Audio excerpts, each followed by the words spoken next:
குருவாழ்க குருவே துணை குரு அடி போற்றி. ஸ்ரீ பாலசுப்பிரமணியர் அருளால் ஆன்மீக அன்பர்கள், நேயர்கள், ஜோதிட அன்பர்கள் அனைவருக்கும் அன்பான வணக்கங்கள். நான் உங்கள் வாழ்க வளமுடன் ஜோதிடர் ஸ்ரீ குரு சுந்தர வடிவி. 2024 ஆங்கில புத்தாண்டு பலன் அப்படிங்கிறது இப்போ நம்ம கொடுக்க போகிறோம். இந்த புத்தாண்டில் 2025 இந்த புத்தாண்டில் 3 விதமான கிரக பெயர்ச்சிகள் நடக்க இருக்குது. ஒன்று சனி பெயர்ச்சி, இரண்டாவது குரு பெயர்ச்சி, மூன்றாவது ராகு கேதுக்களோட பெயர்ச்சி அப்படின்னு தொடர்ச்சியாக நடக்க இருக்குது. ஸோ இப்போ என்னன்னு கேட்டிங்கன்னா, இந்த கிரகங்கள், அதாவது வருடக்கோள்கள் அப்படின்னு சொல்லக்கூடிய இந்த கிரகங்கள் தான் வாழ்க்கையில் மிகப்பெரிய முக்கியமான விஷயங்களை தீர்மானிக்குது. இப்போ குருன்னு எடுத்துக்கிட்டோம்னா மங்கள நிகழ்ச்சிகள், குடும்பத்தின் பொருளாதாரம் இதை தீர்மானிக்கிறார். குழந்தை பாக்கியம், திருமண யோகம், வாழ்க்கையில் கௌரவம், அந்தஸ்து, இப்படிப்பட்ட விஷயங்கள்லாம் அவர் தான் தீர்மானிக்கப்படுறார். குரு பார்த்தால் கோடி நன்மை அப்படிங்கிற ஒரு அமைப்பு இருக்குது. அடுத்து சனி பகவான் என்ன ஜீவனம் பண்ணணும், என்ன தொழில் செய்யணும், எதன் மூலமாக வருமானம் வரணும், அந்த வருமானம் எப்படிப்பட்ட வருமானமாக இருக்கணும் அப்படிங்கிறத தீர்மானிக்கிறாரு.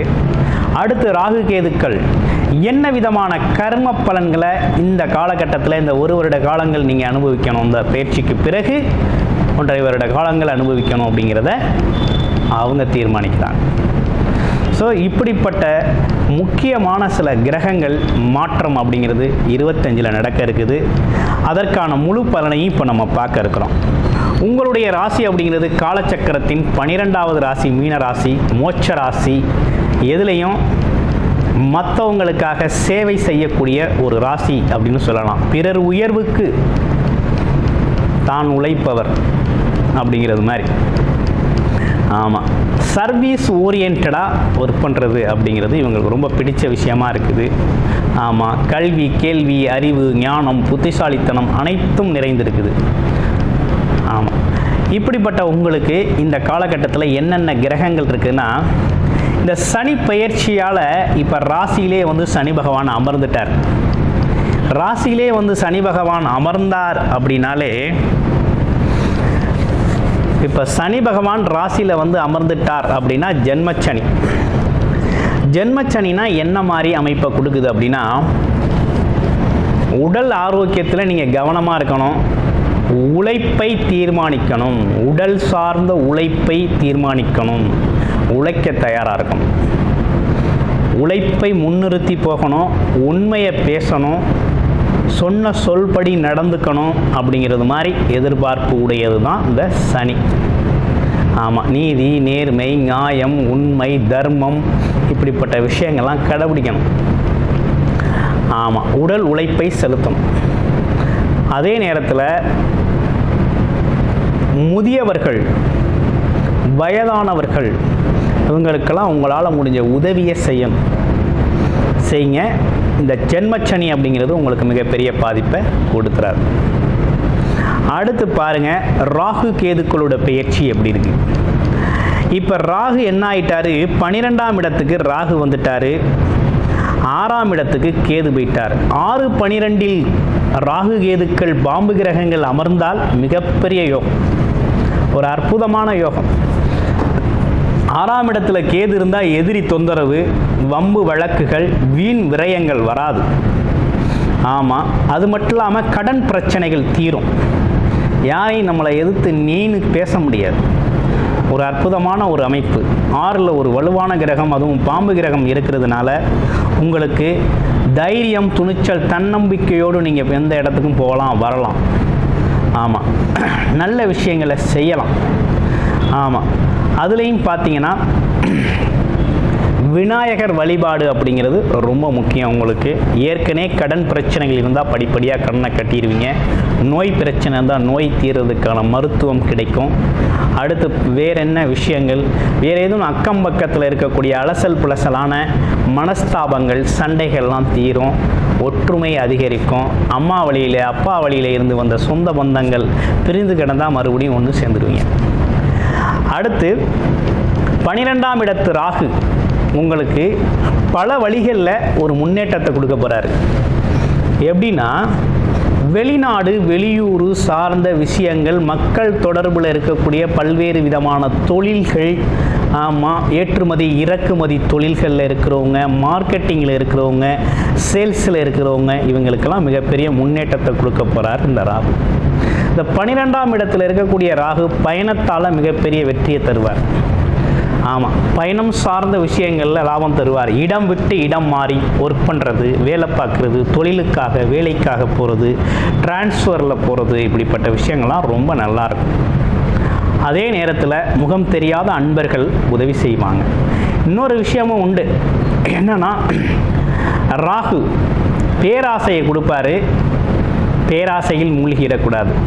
உழைப்பில்லாமல் வருமானம் வர்றது, அது இல்லாமல் ஒன்றை பத்தாக்குறது அப்படிங்கிற ஒரு கான்செப்டுக்குள்ளே போகிறது, அது இல்லாமல் குடிப்பழக்க வழக்கங்கள், கெட்ட பழக்க வழக்கங்களில் இன்வால்வ் ஆகுறது, இப்படிப்பட்ட விஷயங்களை இந்த காலகட்டத்தில் நீங்கள் தவிர்த்துக்கணும்.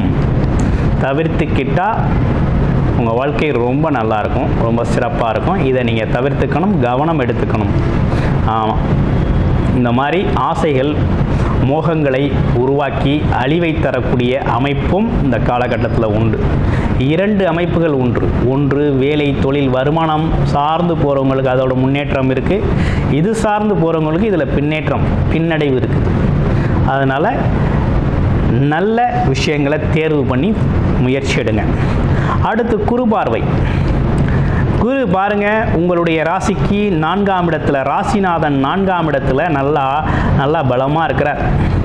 அவரோட பார்வை அப்படிங்கிறது எப்படி இருக்குது அப்படின்னு பார்த்தீங்கன்னா, அவரோட பார்வை அப்படிங்கிறது 8, 10, 12ஆம் இடங்களை பார்க்குறார். குரு பார்க்க கோடி நன்மை. 8ஆம் இடத்தை பார்க்குறாரு. திடீர் அதிர்ஷ்டங்களை கொடுக்குறாரு, பயணத்தை கொடுக்குறாரு. பயணத்தின் மூலமாக வருமானம் லாபத்தை கொடுக்குறாரு. 10ஆம் இடத்தை பார்க்குறாரு. பதவி உயர்வு, பட்டங்கள், கௌரவம், அந்தஸ்து, இப்படிப்பட்ட விஷயங்களை உருவாக்குறாரு. தொழிலில் ஒரு முன்னேற்றத்தை கொடுக்குறாரு. புதிய புதிய வாய்ப்புகளை கொடுக்கிறாரு. புதிய வியாபார யுக்திகளை அறிமுகம் செய்கிறாரு. பல்வேறு விதமான தொழில் வாய்ப்புகள், தொழிலில் ஒரு முன்னேற்றம், பெரும் பொருளாதாரத்தை ஈட்டுவதற்கான உதவிகள் அனைத்தும் இங்கே கிடைக்குது. ஆமாம், நல்ல யோகத்தை கொடுக்குறார், தொழில் யோகத்தை கொடுக்குறார். இந்த காலகட்டத்தில் ஒரு புது தொழில் தொடங்கணும், தொழில் மூலமாக ஒரு பெரிய முன்னேற்றம் அடையணும் அப்படின்னா ராசிநாதன் ராசியே பார்க்குறாரு. அப்போ உங்களுக்கு ராசிநாதன் யார்? குரு தான். 10ஆம் அதிபதியும் குரு தான். அப்போ இந்த காலகட்டத்தில் அவருடைய இடத்தை பார்க்கறதுனால, அவரோட பார்வைக்கு மிகப்பெரிய சிறப்பு இருக்குது. அப்படிங்கிறதுனால ஒரு புது தொழில் தொடங்கணும், நீண்ட நாளாக ஒரு வேலை தெரியும், தொழிலாக பண்ணணும்னா பண்ணுங்கள். இல்லை ஏற்கனவே தொழில் தொடங்கணும்னு ஆசைப்பட்டுக்கிட்டு இருக்கேன் அப்படின்னா தாராளமாக அந்த தொழிலை தொடங்கி செய்யுங்க. ஆமாம், எந்த தொழிலை செஞ்சாலும் அந்த தொழிலில் ஒரு அறத்தோடு செய்யுங்க. ஆமாம், அந்த தொழிலில் உங்களோட சக்ஸஸ் ஃபார்முலாவோடு ஆரம்பிங்க. தாராளமாக வெற்றி அடையலாம். இது உங்களுக்கான வாய்ப்பு, உங்களுக்கான நேரம். வேலை, தொழில் வியாபாரம் தொடங்குவதற்கான அருமையான ஒரு அமைப்பு அப்படிங்கிறது இந்த வருஷத்தில் உருவாகியிருக்கு. சக்ஸஸ்ஃபுல்லாக முன்னேறலாம். 12ஆம் இடத்தை பார்க்குறாரு. வெளிநாடு வெளியூர் பயணங்கள், ஒப்பந்தங்களாக போகிறது, எக்ஸ்போர்ட் பிஸ்னஸ் பண்ணுறது, அதே போல் பார்த்தீங்கன்னா போக்குவரத்து துறையில் ஒர்க் பண்ணுற அனைவருக்குமே மிகப்பெரிய முன்னேற்றத்தை கொடுக்கக்கூடிய காலகட்டமாக இருக்குது. டிரான்ஸ்போர்ட் தொழில்களில் இருக்கிறவங்க, ஆமாம், பயணத் தொழில்கள் அனைத்துமே மிகப்பெரிய முன்னேற்றம் தரக்கூடிய காலகட்டமாகவும் இருக்குது. ஆக மொத்தத்தில் மீனராசி அன்பர்களுக்கு இந்த காலகட்டம் அப்படிங்கிறது மிகப்பெரிய நன்மைகளை தரக்கூடிய பொற்காலமாக அமைஞ்சிருக்கு. பொருளாதார முன்னேற்றம், தொழில் வளர்ச்சி, வருமானம், ஆமாம், பயணங்கள், வெளிநாடு யோகம் அப்படின்னு பல்வேறு விதமான யோகங்களை கொடுக்கக்கூடிய அற்புதமான வருடமாக இந்த வருடம் இந்த 3 விதமான கிரக பயிற்சிகளால் மிகப்பெரிய முன்னேற்றத்தை நீங்கள் சந்திக்கக்கூடிய அனைத்து வாய்ப்புகளும் இந்த கோச்சார நிலைகளில் நிரம்பி இருக்குது. நன்றி, வணக்கம், வாழ்த்துக்கள்.